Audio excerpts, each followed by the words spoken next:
भारत के खिलाफ रणनीति बनाने से पहले चीन हमेशा भारत के पड़ोसियों को अपने जाल में फंसाने का पूरा प्रयास करता है और इसी के तहत पिछले साल चीन ने बांग्लादेश के लिए बड़ा ऐलान करते हुए कहा था कि अब बांग्लादेश के साथ द्विपक्षीय संबंधों को मजबूत बनाने के लिए बांग्लादेश के 97% उत्पादों पर से टैक्स हटा देगा। दरअसल चीन टैक्स में छूट देने की बातें करके भारत को बांग्लादेश से बेदखल करना चाहता है। वहीं जब बांग्लादेश ने पद्मा नदी पर उत्तरी बांग्लादेश को दक्षिणी बांग्लादेश से जोड़ने के लिए 6 किलोमीटर लंबा पुल बनाने का फैसला किया, तब उस समय विश्व बैंक ने इस परियोजना के लिए पैसे नहीं दिए। ऐसे में इस मौके का फायदा उठाते हुए चीन ने पद्मा नदी पर बांग्लादेश को पुल निर्माण के लिए भारी भरकम कर्ज दिया। यानी कि चीन ने बांग्लादेश में उन सारे कूटनीतियों का बीजारोपण किया जिससे कि चीन बांग्लादेश में भारत के प्रभाव को कम कर सके। लेकिन पिछले 2 सालों में बांग्लादेश में चीन के द्वारा किए गए सारे प्रयासों पर भारत की वैक्सीन डिप्लोमेसी भारी पड़ गई है।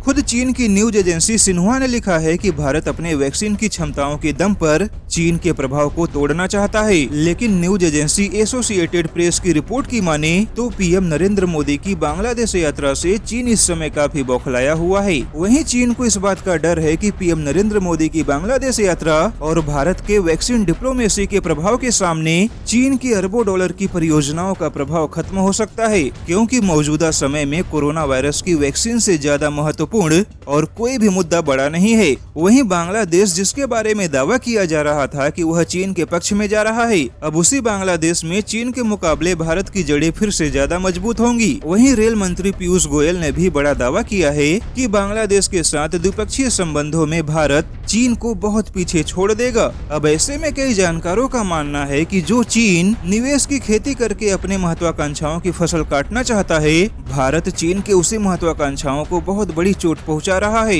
क्योंकि थाईलैंड, मालदीव और इंडोनेशिया में भारत चीन को पहले ही बड़ी चोट पहुंचा चुका है और अब बांग्लादेश में भी भारत की कूटनीति चीन के महत्वाकांक्षाओं को बड़ा चोट पहुंचाने वाली है।